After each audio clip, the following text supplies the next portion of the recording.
दोस्तों, इस वीडियो में ट्रांसफार्मर के मुख्तलिफ हिस्सों के बारे में तफसील से बात करेंगे।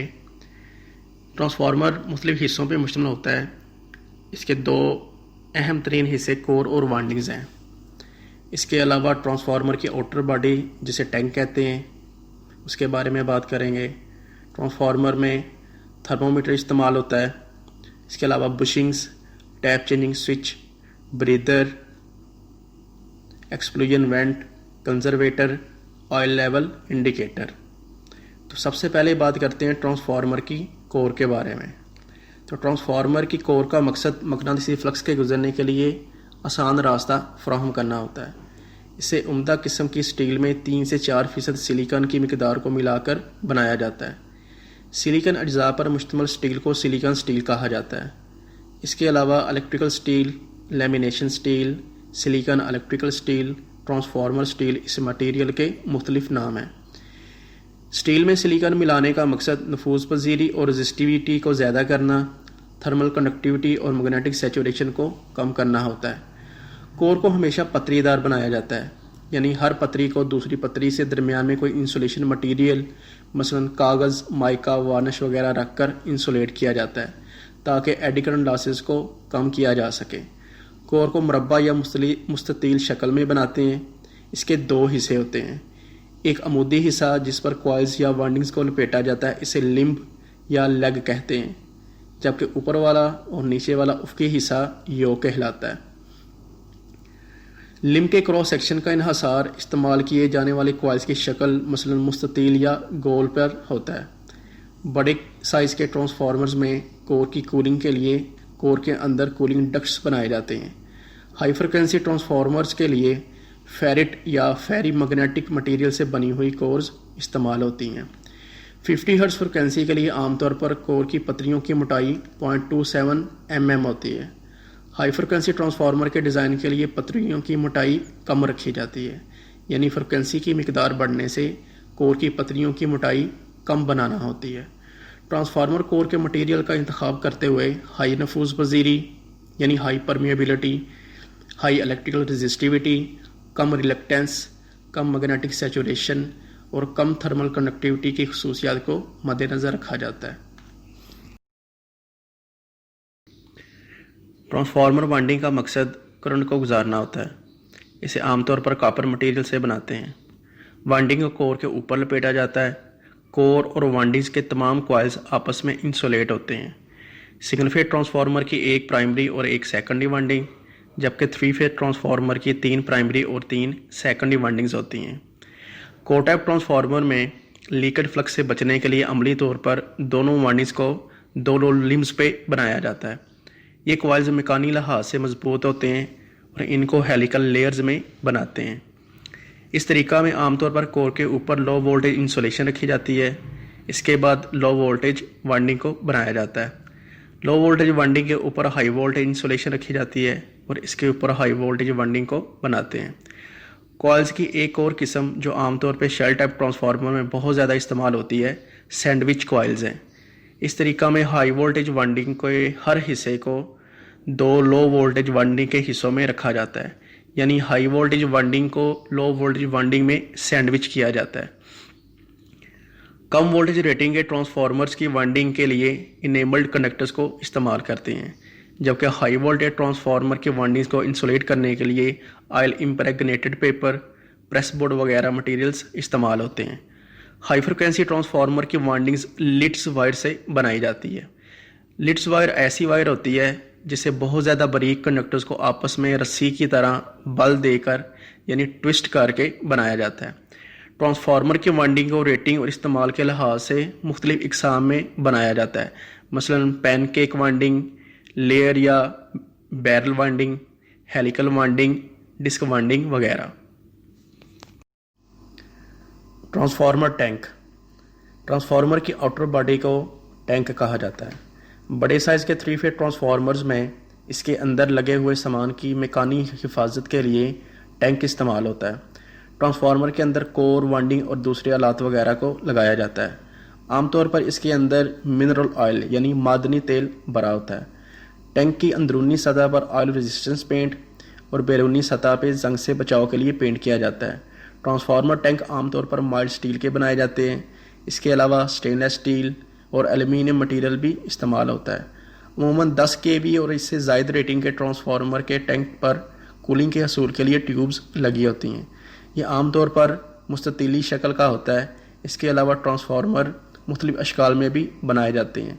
ट्रांसफार्मर टैंक की मुख्तलिफ इकसाम plain tanks, shaped tanks, bell shaped tanks, corrugated tanks और सब एंड टाइप टैंक्स वगैरह हैं।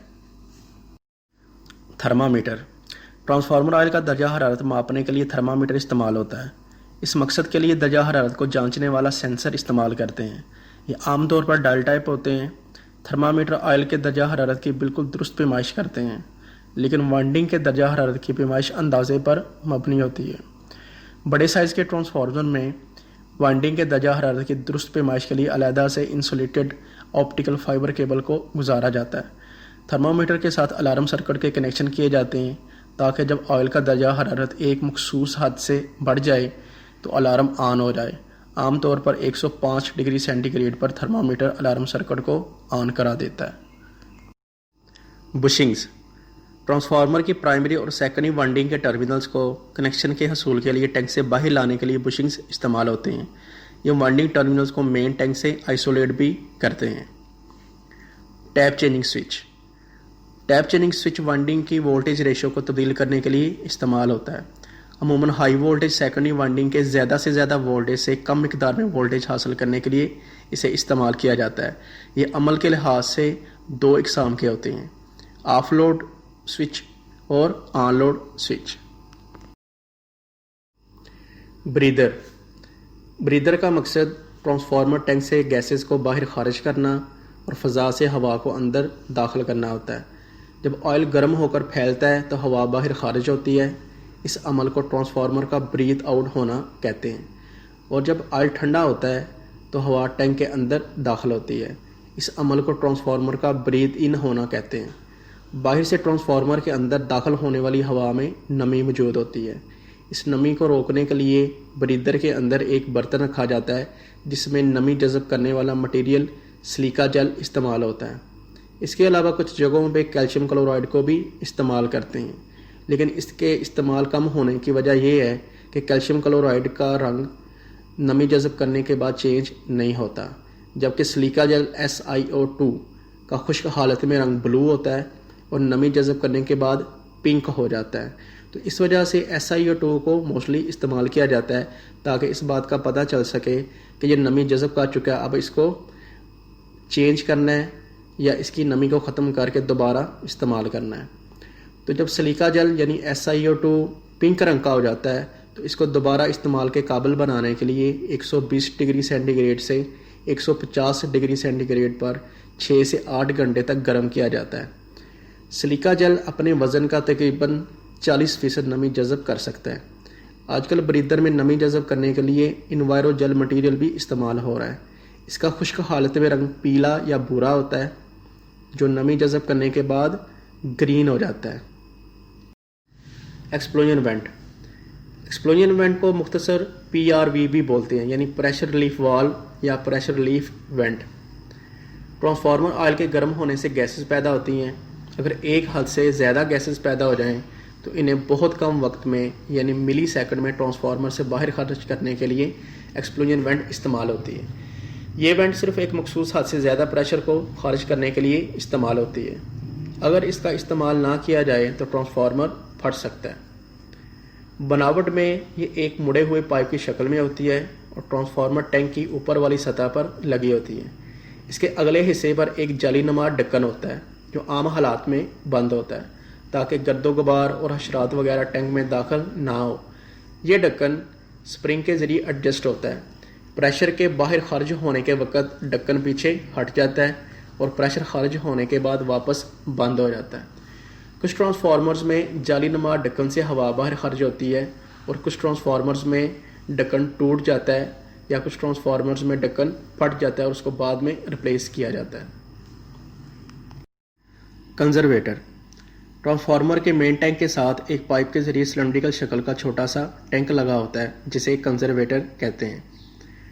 पाकिस्तान में अमूमन 400 केवीए और इससे ज़ायद रेटिंग के ट्रांसफार्मर्स पर कंजर्वेटर को लगाया जाता है। इसका मकसद ऑयल के गर्म होकर फैलने की सूरत में ऑयल को अजाफी जगह फराहम करना होता है। इसके अलावा ये कूलिंग का काम भी सर अंजाम देता है, वो इस तरह से कि जब ऑयल गर्म होकर फैलता है तो ये कंजर्वेटर की तरफ चला जाता है और ठंडा ऑयल नीचे आ जाता है। तो इस तरह ऑयल की कुदरती गर्दिश से कूलिंग फराहम होती है। देखिए, मेन टैंक ऑयल से तकरीबन भरा होता है तो बाकी थोड़े से हिस्से में हवा होती है। अब क्वेश्चन ये भी जहन में आता है कि बजाय के कंजर्वेटर बनाने के अगर हम टैंक का साइज़ बड़ा बना दें और उसमें ऑयल का लेवल थोड़ा सा कम रख दें ताकि जब ऑयल फैले तो उसको टैंक के अंदर ही अजाफी जगह मुयसर आए, तो हमें कंजर्वेटर बनाने की ज़रूरत पेश नहीं आएगी।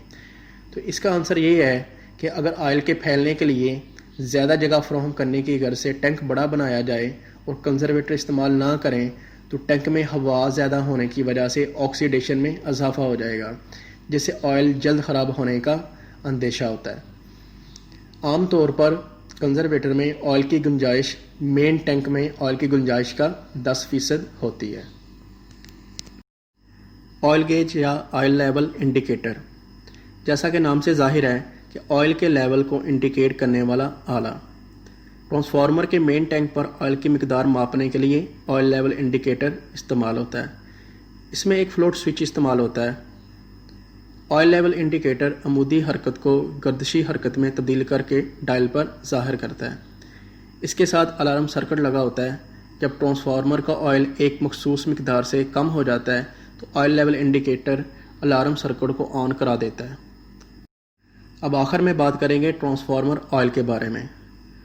ट्रांसफार्मर टैंक और उसके अंदरूनी हिस्सों, कोर, वाइंडिंग्स वगैरह की इंसुलेशन और कूलिंग के लिए बहुत अच्छी तरह से साफ़ किया हुआ मादनी तेल यानी हाईली रिफाइंड मिनरल ऑयल इस्तेमाल होता है। मिनरल ऑयल की कसाफ्त 20 डिग्री सेंटीग्रेड पर तकरीबन 0.8 ग्राम पर सेंटीमीटर क्यूब होती है। ये नॉन कंडक्टिव कूलेंट है। इसकी रिलेटिव परमिटिविटी या डाई इलेक्ट्रिक कॉन्स्टेंट 50 से 200 डिग्री सेंटीग्रेड तक 2.3 है। इसका pour point -50 degree centigrade, flash point 150 degree centigrade और फायर पॉइंट 180 डिग्री सेंटीग्रेड होता है। मिनरल ऑयल की डाई इलेक्ट्रिक स्ट्रेंथ तकरीबन 40 किलो वोल्ट पर मिलीमीटर होती है। मिनरल ऑयल की बजाय आजकल सिलिकॉन फ्लूइड भी इस्तेमाल हो रहा है, जिसकी dielectric strength mineral oil से तकरीबन 45% कम है, लेकिन इसका फ्लैश पॉइंट 300 डिग्री सेंटीग्रेड और फायर पॉइंट 360 डिग्री सेंटीग्रेड है। इसलिए इसे मिनरल ऑयल की निस्बत जल्दी आग नहीं लगती।